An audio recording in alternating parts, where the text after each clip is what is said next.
panoramic view of Positano. Stunning, huh? There's the shot. Oh, look at that. We are in love with the Amalfi Coast. It's beautiful.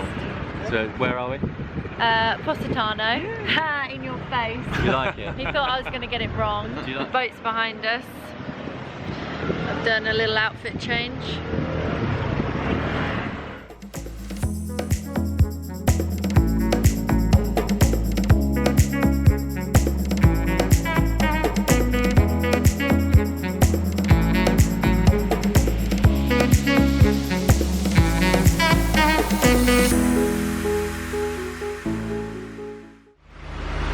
So it's the morning after a very heavy night.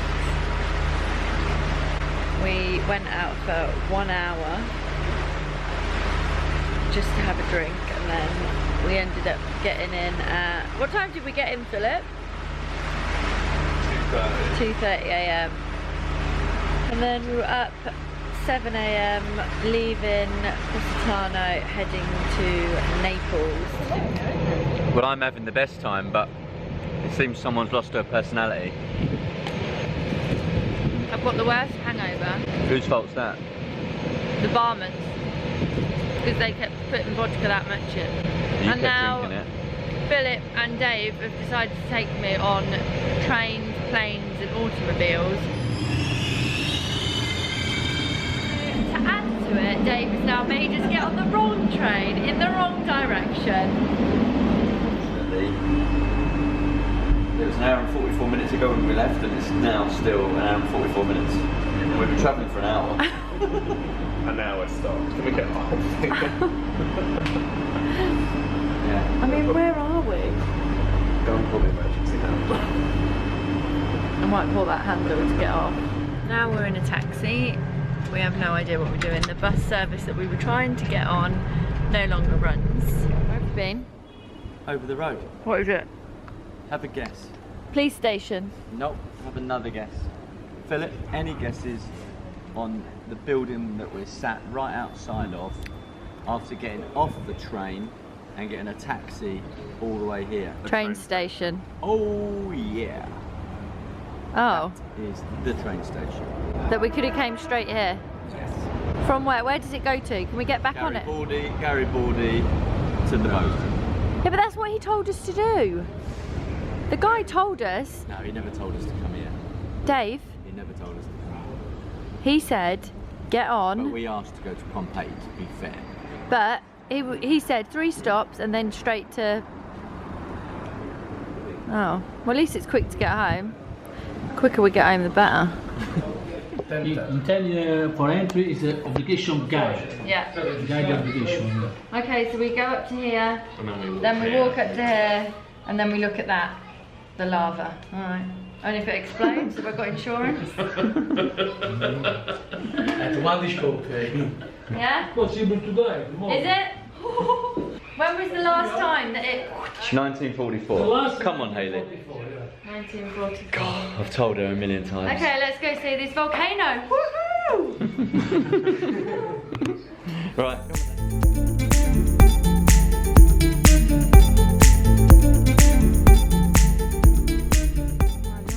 It absolutely stinks. Black rock. How does it feel, Dave, to be on a volcano? Smelly. But I love it. We're right in the cloud layer now. It's cool, isn't it?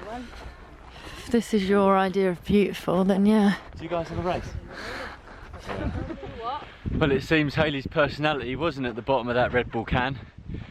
She's officially losing it. How you getting on? Yeah, it's not the best, is it? I love it. It's great. I'll just meet you at the bottom. Come on. It's a shame we can't see in it. I conquered. I'm glad it took us 3 hours to stand and look at fog. Great. It's not fog, it's a cloud. Oh, gives a smile. It's not. Another day, another fishing rod goes out. There it goes. Look at that setup, it's a perfect Yeah, you setup. say that every day. Today's the day. Really? Yeah. Any minute now.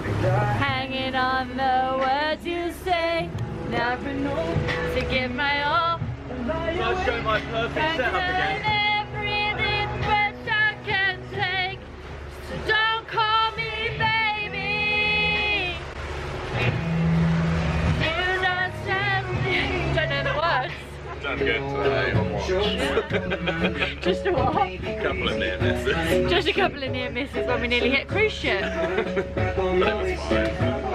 We're not telling Dave. You busy, boys?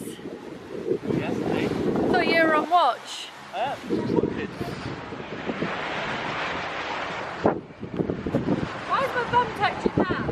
It's a big bum. You sure it's gonna hold me? No.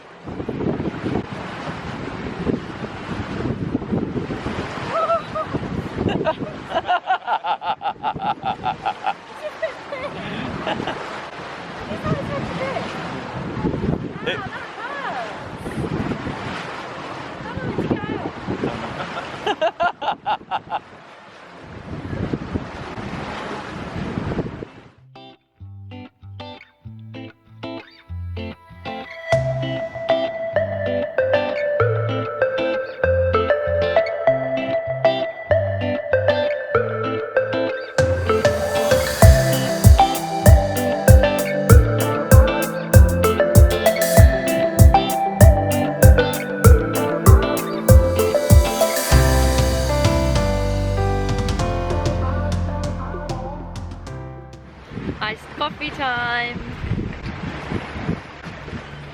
And then it's gonna be Aperol Spritz. No, not while we're at sea, babes. No booze when we cruise. Whatever. We're sailing.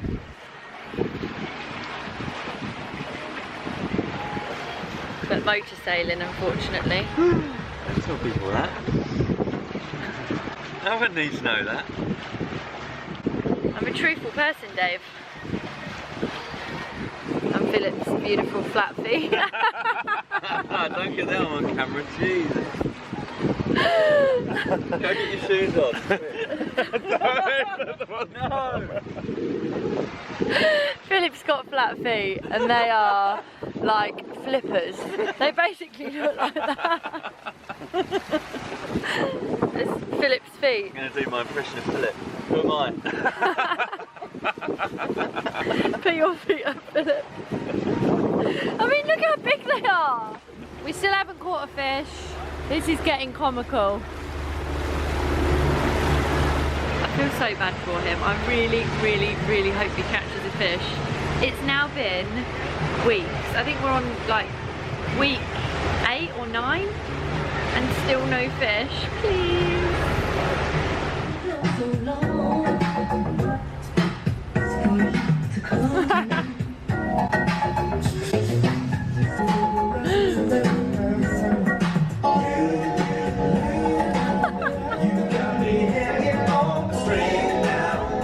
I don't know this.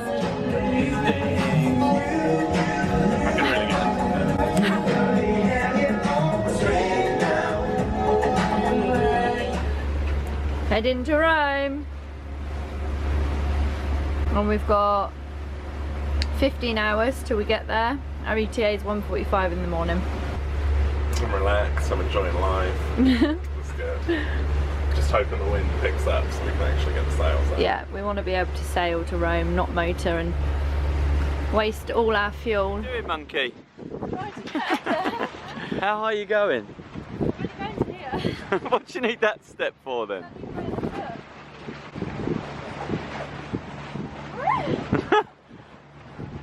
How am I going to... How are you going to get down again? That's what I wonder. Oh my god, I'm stuck.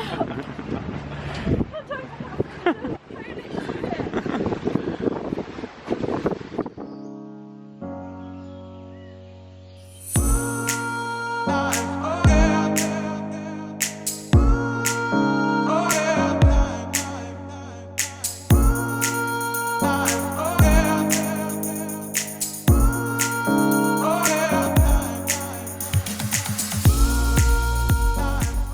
everyone, thank you very much for watching. We mentioned at the end of last week's episode that we were going to answer a few questions. So we've saved them, and well, here goes, just a couple. The most common one is, Dave, Hayley, what is your sailing experience prior to buying the boat? Hayley, what was yours? 0. I think I had actually never been on a sailboat before. Actually, that's a lie. Dave took us on our honeymoon and we hired a Beneteau. No, a Jeanneau 41 DS for a week. And that was the first time I've ever been on a sailing yacht. Still, I had no experience then. Still now I have no experience apart from... No, you got 8,500 miles. Yeah, I was going to say, apart from the knowledge of being on the boat. I've got general awareness of being on boats because obviously we had Susan Ann the First in Dubai, which was a motorboat. And so yeah, I've got competent crew. Motorboat experience, yes. Sailing experience, none. No. And we did our RYA dinghy sailing level 1 and 2 actually after signing the contract to buy this boat.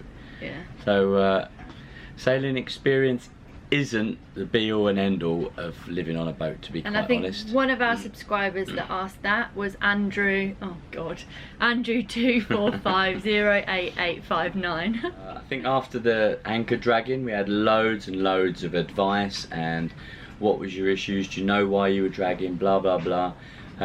Yeah, we've got a fantastic anchor. We have a spade anchor which is overspec'd quite a lot for this size boat. We get supplied a 25 kilo anchor with this boat. This is 45 foot long, and we've gone up to 36 kilos, and it's a spade which has got a big heavy weight in the point. And then we've also got 100 meters of half-inch chain, and it's all about the chain. So plenty of scope down on the seabed, and then the anchor does, well, very little work. That was Rob and Linda McBurn. My bird, probably my bird. Yeah. My bird. Thanks for that question. Peter Herwood, what features provided the least expected benefit on your new boat, and what turned out to be a disappointment? And can we mention about the ice maker? The ice maker is awesome. Yeah. Run it all day long on the inverter, every evening, plenty of ice with the gin and tonics. It's €100 on Amazon. Just can't fault it. It's just, yeah, what's the brand? I have no idea. Andrew James. Yeah, if you put Andrew James ice maker in Amazon, it will come up. It is a great, it's not failed us yet, has it? And we have it on every day. So the least expected benefit. I think these surrounds were the least expected benefit. Sure. We very nearly didn't buy the cockpit surrounds, the enclosure that goes around the whole cockpit, because we thought we're going to be in the sun and we're living the dream. We don't need like surrounds that keep the rain off us.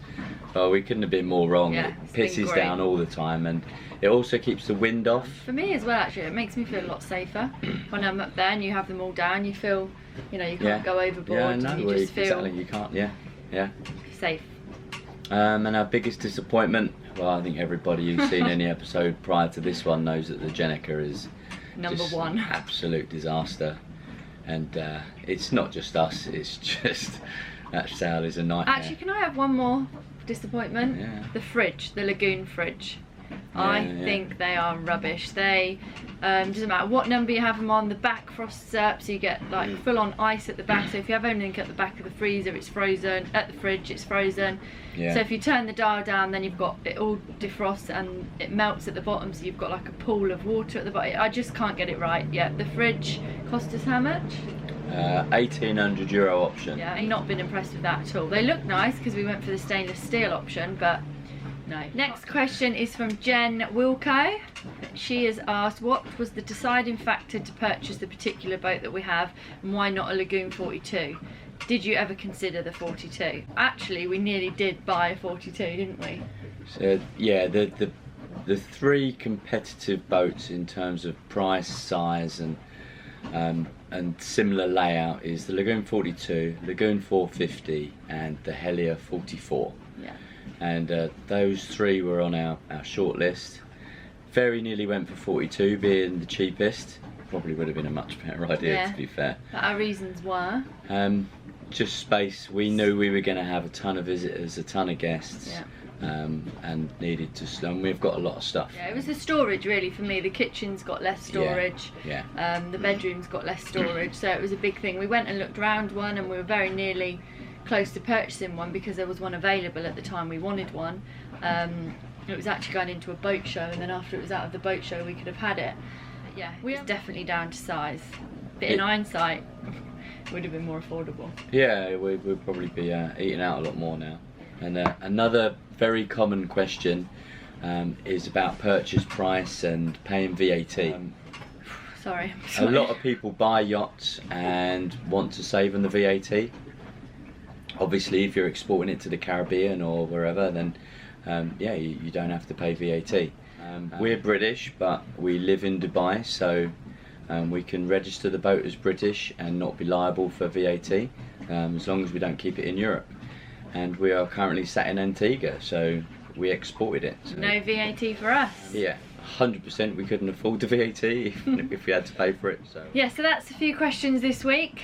We've still got many more to answer. Over each episode we'll try and add some more in. Well, hopefully those answers will come in handy for a few people, and any other questions, keep them rolling in and we'll try and answer a couple each week. Yeah, thank you.